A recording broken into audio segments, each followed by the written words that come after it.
Hoe weet jy wanneer jou tiener of kind deur 'n fase gaan en of dit moontlik depressie is?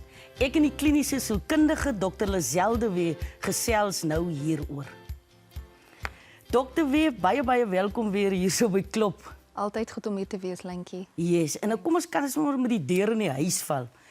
Hoe weet 'n mens dat dit depressie is en nie net 'n fase is nie? Wat is die simptome? So in 'n sekere opsig, Lentjie, you know, all of us go through a level of mild depression or a little bit of blues on any given day. Sê nou maar jy voel 'n bietjie af because you had a disappointment of so iets. There's a certain level at which it's normal, and at another point it's not normal anymore.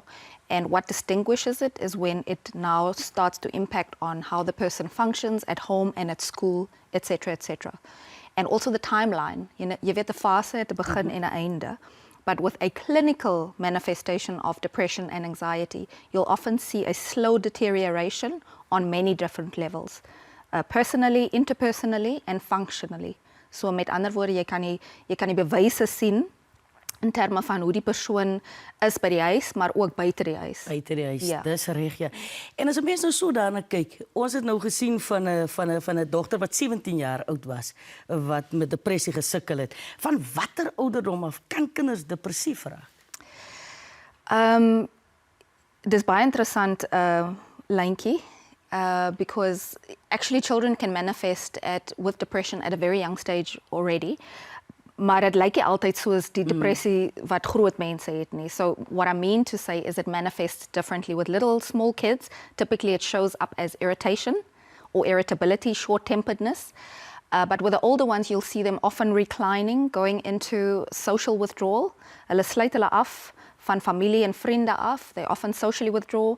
But you'll also see a decline, as was the case for Sam, in terms of her social interaction. She stopped enjoying the things that she used to love doing, that used to give her a sense of pleasure, so that stopped. And likely there would have also been evidence change through the eyes of her mom, which is the case, as well as teachers and people surrounding her. Yes, they can see that. Ja. Nou, ek weet nie, die groot mense sê mens gewoonlik as hulle kinders het, ag wat die kind is net 'n stilkind. Hy praat tog nie, kom hy weer reg. Maar hoe probeer jy so 'n kind wat nooit praat om te praat?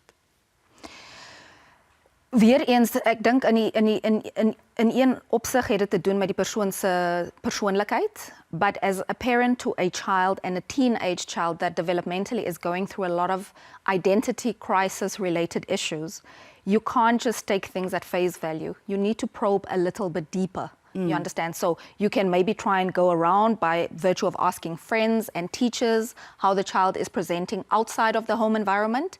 And you need to ask questions openly. You need to have the courage to ask difficult questions. Even if it's uncomfortable for you as a parent. Yes. You can't just accept that, you know, not talking, but you need to show interest beyond that changed behavior. Very important. Dan Sam se mamma het gesê, sy het vir haar kind gebid. Jy weet, ons mense, ons hou daarvan om goeders na die kruis toe te vat, maar, and which is good, we should do that, Yes. maar jy kan dit nie net daar los nie. Okay, so with something like depression, and bear in mind, initially Sam's mom didn't know it was depression.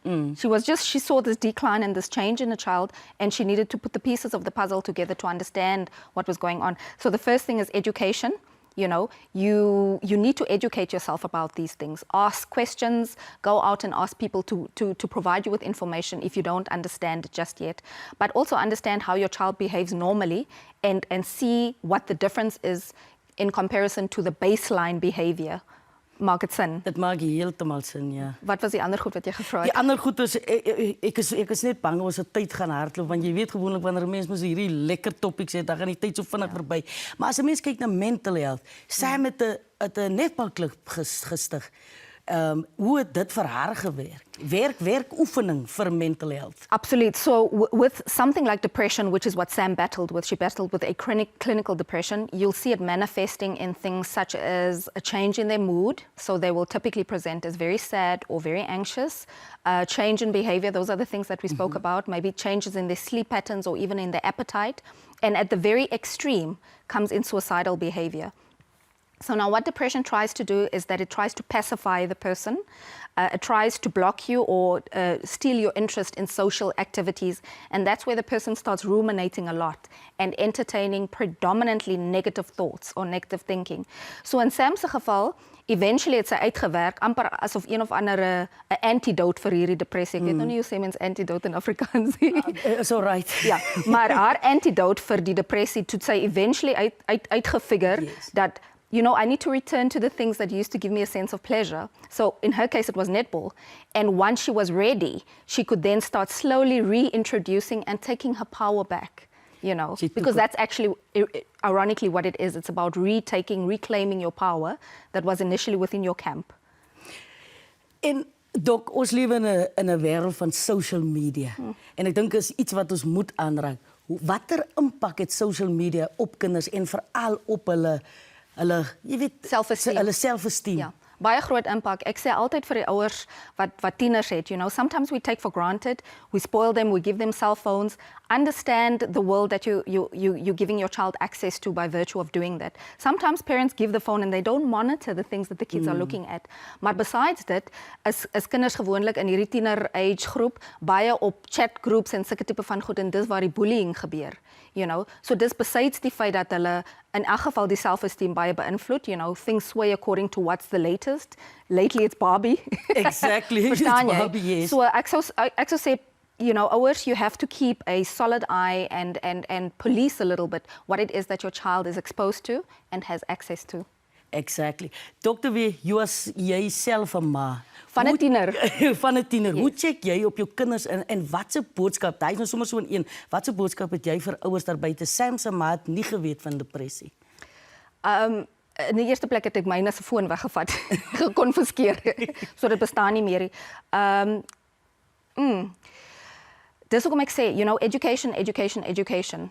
Jy weet mos nou jou kind se persoonlikheid and if you see a sustained pattern of change in behavior, hoe sê mens sustained, jy weet, then you need to think beyond just, is it nou net 'n fase, is it nou net 'n, you know, een of ander ding waar sy deurgaan.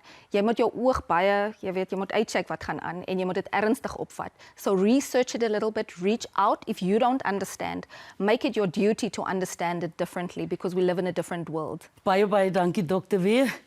Onthou, hulp is beskikbaar. Jy kan die South African Depression and Anxiety Group bel by 0800 567 567.